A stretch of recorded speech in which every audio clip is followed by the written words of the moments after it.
Ladies and gentlemen, welcome to episode 64 of Pocket Edition. I'm your host, Sully, and today I am flying solo. Couldn't find anybody to record with me today. That is my fault. I am recording at an odd time, but I wanted to bring you this episode as soon as possible because I wanted my thoughts to be fresh after watching Microsoft at E3 2019. I've just watched their entire conference. Today we're going to be breaking down the games that they shared, some of the release dates, and everything else that was noteworthy about their show, their incredibly strong show as well. But before we jump into that, I just want to quickly apologize for not making much of an appearance on the GameCast channel recently. I have been on holidays. I have been taking a much needed break from work and YouTube just to rest and actually just play some games for once. But I will be getting back into the swing of things very shortly, and hopefully Mark will be joining me as well. He's been dealing with some bits and pieces that life throw at you, so hopefully both of us will be back very soon with Pocket Editions and G-Fighter episodes, because Lord knows we've missed a lot of Dragon Ball stuff in recent times as well. But without dribbling on too much, let's jump into this Pocket Edition, and we're going to start with the game. So I'm going to just fire off the games at you. We're not going to talk about each game too in depth because they shared something like 60 games. If you guys are watching this, you've watched the conference, you guys know what you guys like, so I won't waste your time reiterating what each trailer was. I'll just give you my little bullet points as we go. So we'll jump in with the games, we'll breeze through the games, and then we'll jump into the meat and potatoes of the conference. You know, the big heavy hitter news pieces, which is new hardware and new services and new consoles. I'll share with you whether or not it's enough to pull myself, who's an OG Xbox person, who was hard on the Xbox and the Xbox 360 back in the day. That was my bread and butter. But in recent years, like a lot of people, I've dropped off. I've been more in the PC realm and the PlayStation realm. So I want to share with you guys how this conference has changed my thoughts and view on Xbox as a whole entity moving forward, and whether or not it's enough to pull me back into their ecosystem. So let's jump into the games.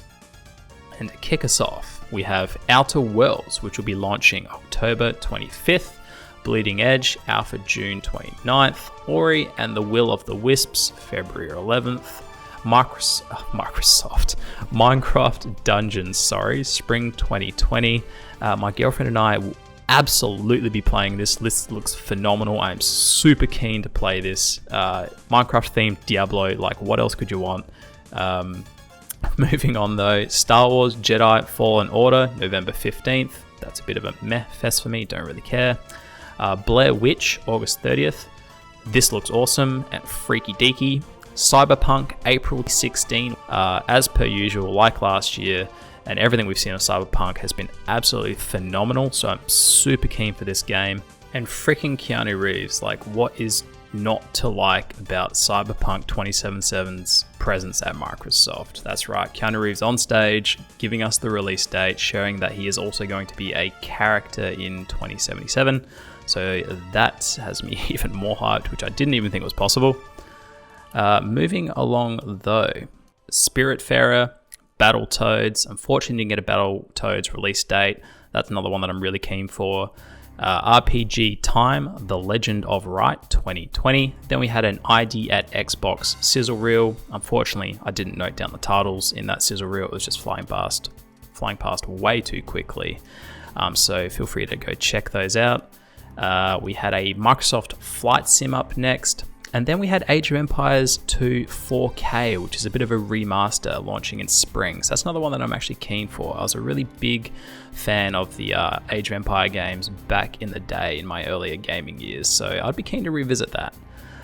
Wasteland 3, Psychonauts 2, Lego Star Wars, Skywalker Saga 2020.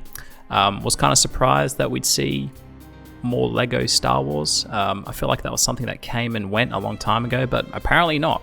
Lego just keeps coming. Dragon Ball Z Kakarot, aka Project Z, launching 2020. So it's good to finally get a title for that, being Kakarot. Again, Mark and I will probably talk more about this on G-Fighters, but to be honest, I'm not really that excited for it. as much as I love Dragon Ball Z, we've done the Dragon Ball Z sagas to death. I would have much rather have seen something new and fresh. But moving along, 12 minutes, launching 2020. That looks like a cool little time loop mini experience. Way to the Woods, 2020. Gears of War 5, September 10th. Dying Light 2, autumn 2020. Forza Horizon 4 is getting a Lego expansion, launching June 13, which looks really cool. Gears Pop, a little mobile game. I was actually excited for this, but after seeing more, not so much. Don't think that's going to be my cup of tea.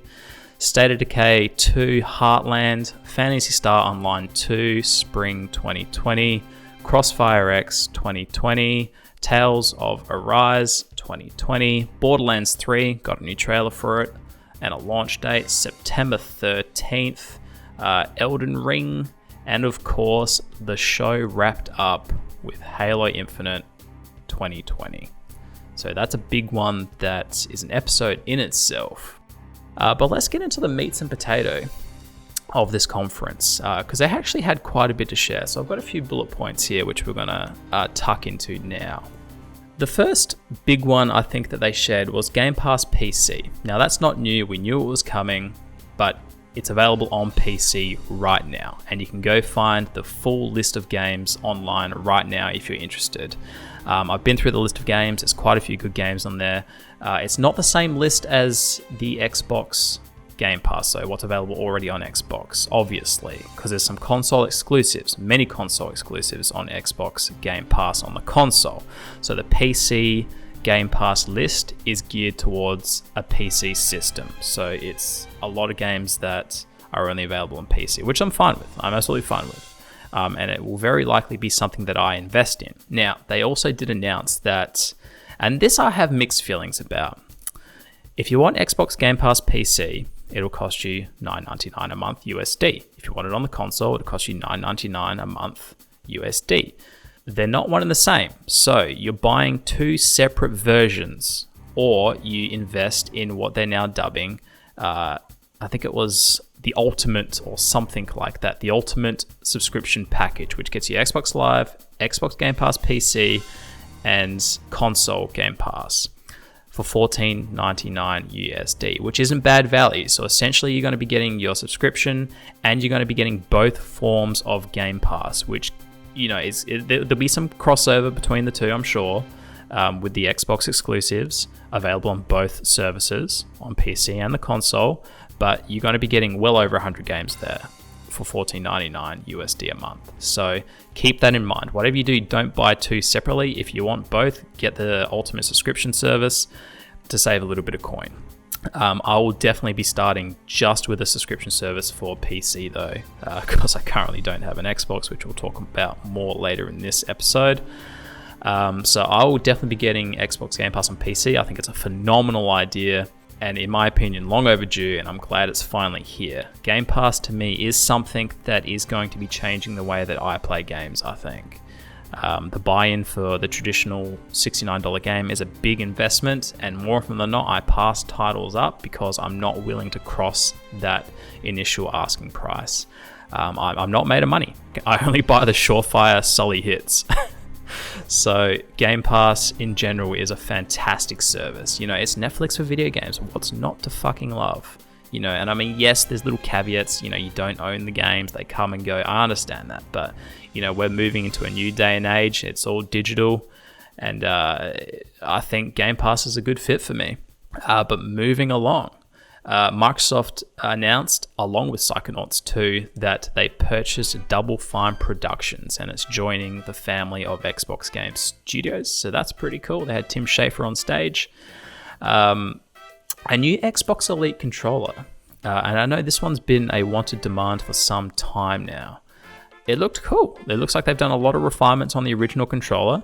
Again, I won't be a day one purchaser, but if I pick up any Xbox consoles in the coming future, I would definitely be picking up one of these controllers for my couch gameplay sessions. So go check that out. A lot of cool refinements there. A fun little one, they had a car built of Lego on stage. That was pretty cool. They tied that in with the Forza DLC Lego pack.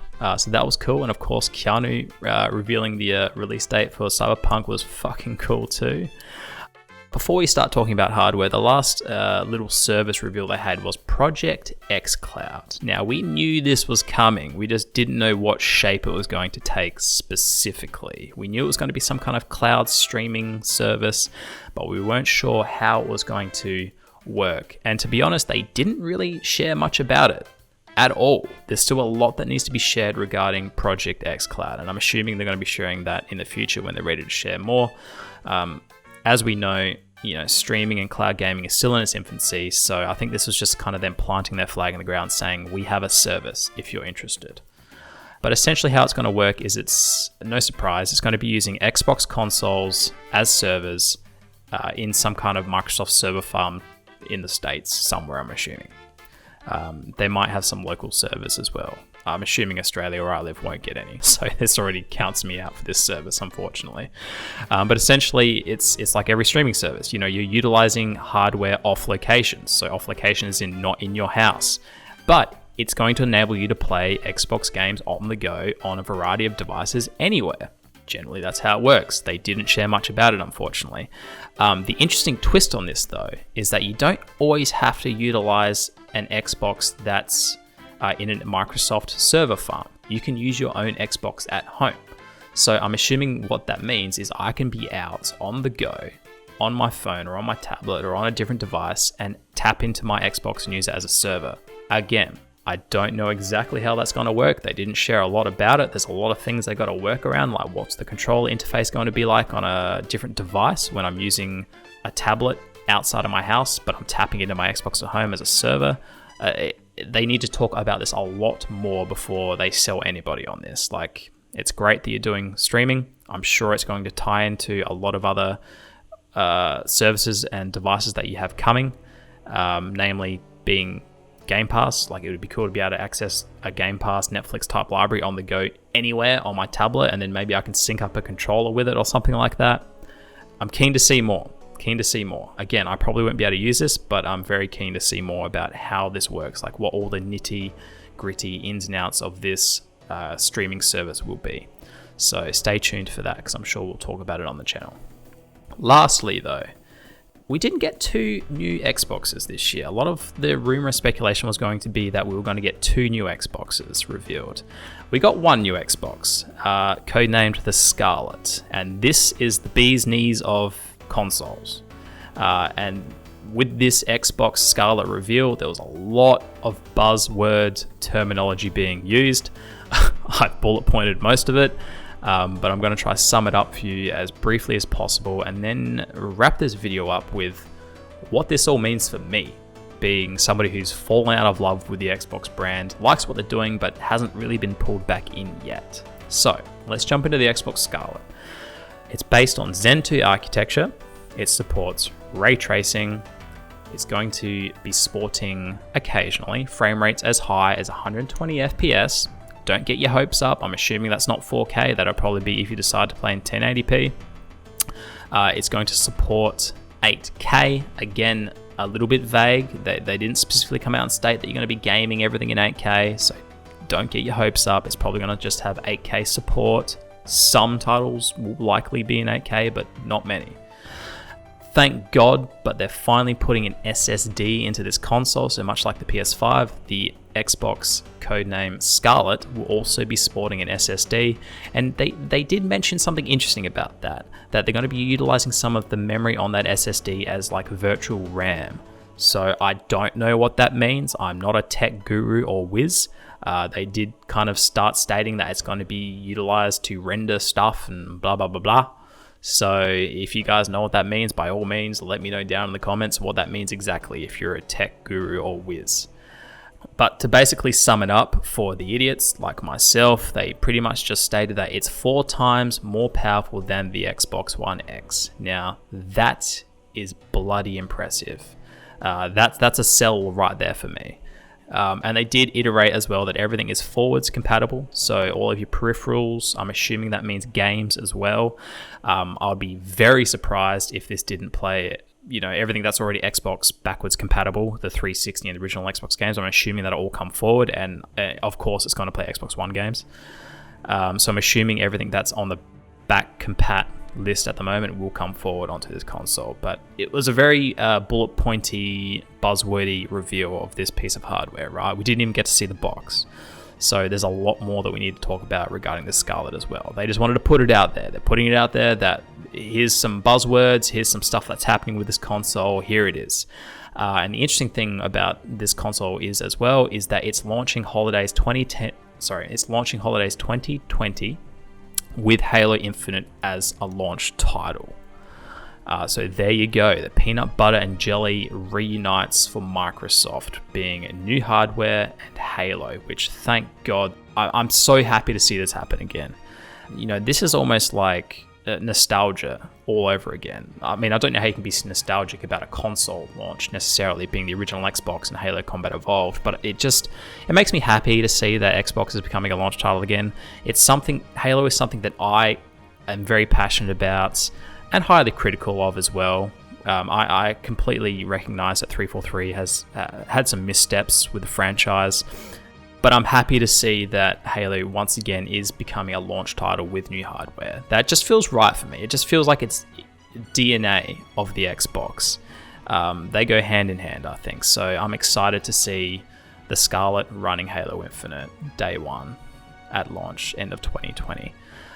What does this mean for me as a gamer and somebody who hasn't had an Xbox for many years now? I'm excited. To be honest, I'm excited. I've always been excited with what Microsoft is doing with their services and where they're going, and watching them acquiring all these studios gives me hope. I've always been highly critical, but I've always been excited. I feel like they're always trying to push the envelope, and I feel like for some time now, in every area but the games itself and the exclusives, for some time now, they've been dragging the rest of the industry kicking and screaming forward.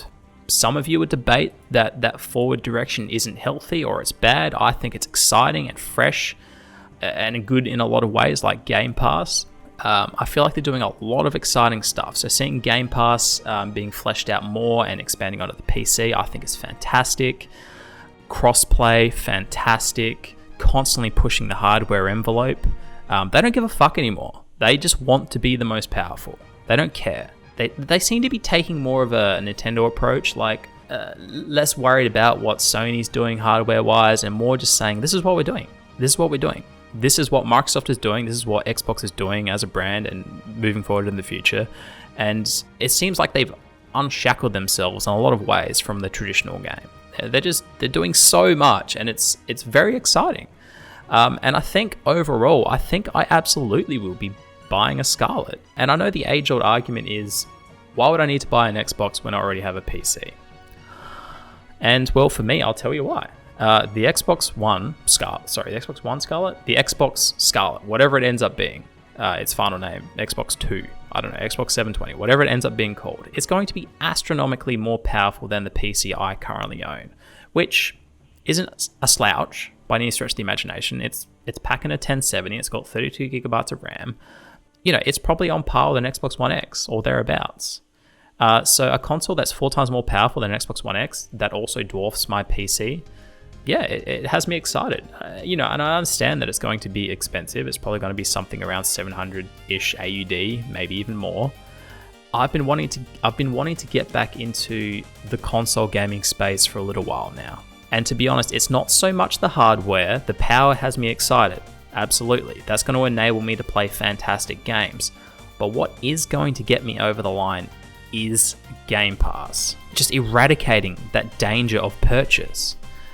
There's been so many gaming experiences that I've passed on, even recently, like The Division 2. Something that I was very interested in, but just didn't quite grab me. And in my mind, I wasn't prepared to drop $70 to $80 on, depending where you live. I think for me it was about $79. I wasn't prepared to drop that kind of cash on because I wasn't sure if A, I'd have the time, or if 2, it would definitely 100% hook me and it was going to net me 20 something hours of gameplay fun and entertainment. But Game Pass eradicates that risk. There's no buy-in. You pay the subscription, which is, in the grand scheme of things, not much, $9.99 USD, which is like $15 AUD for me, for the console version. It's not a lot of money, and it gives me access to a library of games, which have all the big Xbox games on, all the exclusives, and they're getting more and more support every day, every week, every year. And when you tell me that there's a catalog of games, much like Netflix, on a console that's arguably and probably going to be the most powerful console going around at the time, that dwarfs my PC, yeah, I'm interested, absolutely. I guess what I'm trying to say is Game Pass, I think, it's going to bring me back into the fold of just being able to game again, but without the risk. I can't afford to buy games all the time, and I don't have a lot of time, but Game Pass will enable me to dabble in a lot of stuff, and if something hooks me, even something that's unexpected, that's fantastic. So I think the combination of, new hardware that I'll probably also be buying a new TV for, a 4K TV for, new hardware that's very powerful, and Game Pass. It's specifically Game Pass. I think Game Pass is what's going to bring me back to the console space, because I'm going to be able to get 100 experiences at any given point in time on the console, and I'll also get a completely separate list on the PC. So I'm kind of sad that I have to almost pay more for both Game Passes, versions of Game Pass, but I'm kind of excited that they are both offering different libraries, because it's going to give me a reason to get Game Pass on PC and have a completely fresh library for my PC and new experience for my PC, and it removes that buy-in risk. That's a very expensive wall to go past, and I'm going to get the same on Xbox, a completely fresh list of Game Pass on the Xbox Scarlett for $14.99 USD, which would probably be like just over $20-ish AUD. So I'm going to be getting well over 100 titles at my fingertips at any given point in time, and the buy-in risk is removed. And I think for me as a gamer, that's where I'm at now. I don't have a lot of time, and I can't afford to take risks with my money just to dabble in everything and snap all these games up. I can't afford it anymore. So I think Game Pass is something that's going to appeal to a lot of people. And I think that is the hook of the Xbox now. Game Pass is such a good service. But without drearing and talking you off anymore, what do I think of this show overall? Well, I think this is the best show Microsoft has had in recent memory.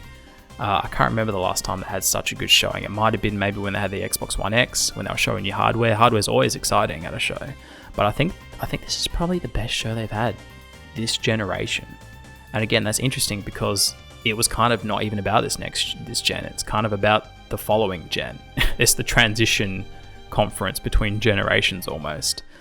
So I think this is the best showing they've had easily in the last 5 years. And I could not be more happy that they not only brought hardware, exciting services at good pricing, but they also brought a shitload of games that a lot of them I am very excited for. Very excited for. So this was an incredibly strong show from Microsoft. The only little caveats that I do have is I would have loved to have seen a full breakdown of Halo Infinite. We only got a trailer, which I don't think we'll talk about much in this episode. I think we'll have a whole separate episode for that. I think Max is actually really keen to talk about that. I would have loved to have known more about Project xCloud, maybe pricing for the Xbox Scarlett as well. But other than that, it was a really, really good show. So let's maybe leave it at that. But be sure to let me know what you think down below in the comments. What did you think of this Microsoft conference? Did you like what they brought to the show? Are you excited for Game Pass? What do you think about the Game Pass pricing and the Ultimate subscription service? Are you kind of hot and cold like me, but also excited that you're going to have two separate libraries on two different devices? What do you think about the show overall? Let me know down below in the comments. And thank you for listening to me drear on about this conference. If you'd like to talk to me more, be sure to check out the GameCast Discord server where you'll find me lurking about in. The link for that's down below in the description. And as always, if you enjoyed this video, please remember to rate, comment, and subscribe. But until the next episode, guys, have a good one.